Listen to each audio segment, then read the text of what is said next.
We've been told to chase balance. Work-life balance, emotional balance, and strategic balance is the leadership mantra of the modern age. But here's the truth. Balance is not a state, it's a performance. It's how we make it look like we're managing everything. What balance often hides is fragmentation. We split ourselves into roles, into compartments, into perfectly managed personas. But underneath the surface, calm.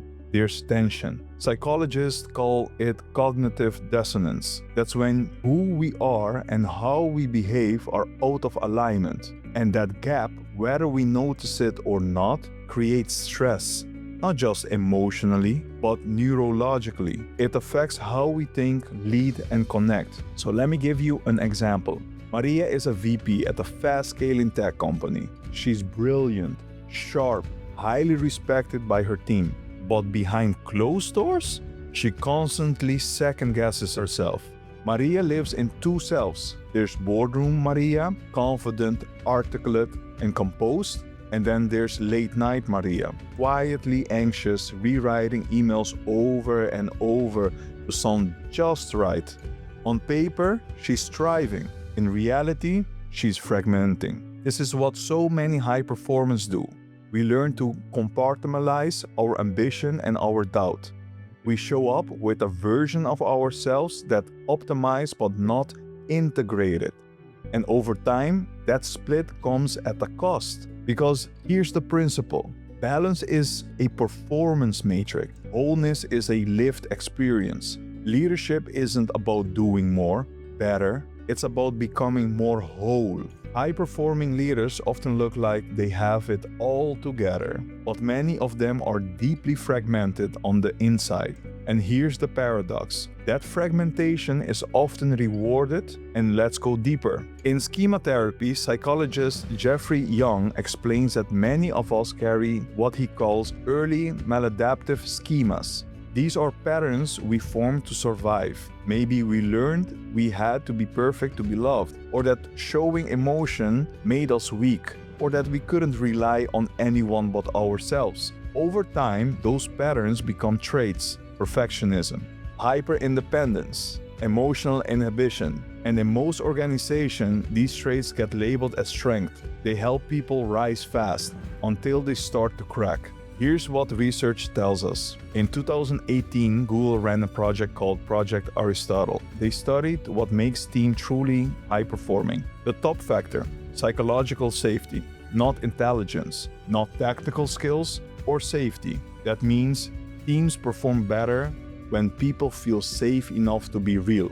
But many leaders still believe vulnerability will cost them authority. So they armor up and unintentionally create distance. Let's meet James, for example. He's a CFO at a mid-sized financial firm. Stoic, reliable, always calm under pressure. But when his daughter was hospitalized, unexpectedly, he didn't tell anyone. That week, James showed up like nothing happened. He hit deadlines, gave updates, held meetings, but inside, he was scattered, exhausted, and emotionally unavailable. And his decision-making reflected it. This is the truth of fragmentation. What splits us internally will eventually leak externally. It shows up in our judgment, our clarity, our ability to connect. It creates unseen drag-on leadership. So let's name this clearly. The behavior that gets us promoted can be the same one that quietly disconnects us. And it disconnects us from ourselves and from our teams. The world claps while we fragment, but inside, something gets lost. And that loss doesn't stay hidden for long, because what's happening in us is shaping everything around you.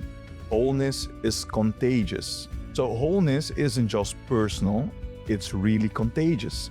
And neuroscience backs this up. Research on mirror neurons discovered by Rizzolatti and his team show that our brains naturally mirror the emotional state of people around us, especially those in position of authority. So when a leader is anxious, fragmented, or reactive, the energy ripples through the entire system. And when a leader is grounded, coherent, and aligned, that spreads too.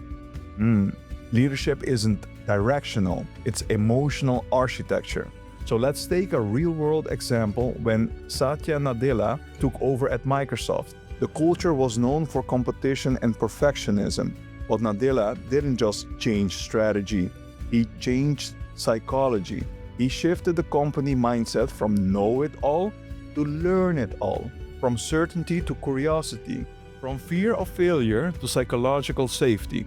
And the company culture followed, because clarity at the top creates coherence throughout. That's not just theory, it's observable. Let me show you with two contrasting examples. In Company A, the CEO promotes wellness, but he sends 2 a.m. emails, expects weekend replies, and hasn't taken a vacation in years. His team follows his action, not his words, and they burn out. In Company B, the CEO blocks off, no meeting on Fridays. She's vocal about needing time to think, rest, and recalibrate. She models reflection and boundaries, and guess what? Her team feels permission to do the same. 2 leaders, 2 cultures, built not by policy but by presence. This is the ripple effect of integrated leadership. It starts at the center and spreads outward through tone, through modeling, through trust. So if you want to change the culture, don't start with everyone else. Start with your own inner alignment, because culture doesn't shift when we demand more. It shifts when we become more. So how do you lead from that place of wholeness consistently? Not just when things are calm, but when stakes are high, when time is short and pressure is rising. That's where the 4 anchors comes in. These are not tips, they are practices rooted in psychology, designed for real-world leadership. Let's walk through each one of them. So anchor 1. We're talking about self-reflection is strategy. Most leaders treat reflection like a luxury, something you do after the fires are out. But that's backward. Reflection is not soft, it's strategic. Nobel laureate Daniel Kahneman describes 2 systems of thinking. System 1 is fast, reactive, and emotional, and System 2 is slow, deliberate, and reflective. In leadership, both are useful and both are needed. But without regular reflection, we default to reactivity. So when we journal, breathe, check in, we're not being indulgent, we're recalibrating our decision-making system. We're slowing the mind enough to actually see. Anchor 2, consistency over performance. We've been taught to impress, but in leadership, consistency beats brilliance. People don't trust perfection, they trust predictability. When your words, energy, and behavior match, people relax. They know what to expect. They stop scanning for mixed signals, and they start following with confidence. The Edelman Trust Barometer shows this year after year. Authenticity outperforms image. Consistency outperforms charisma. And anchor 3, vulnerability with boundaries. There's a myth that vulnerability means oversharing. It actually doesn't.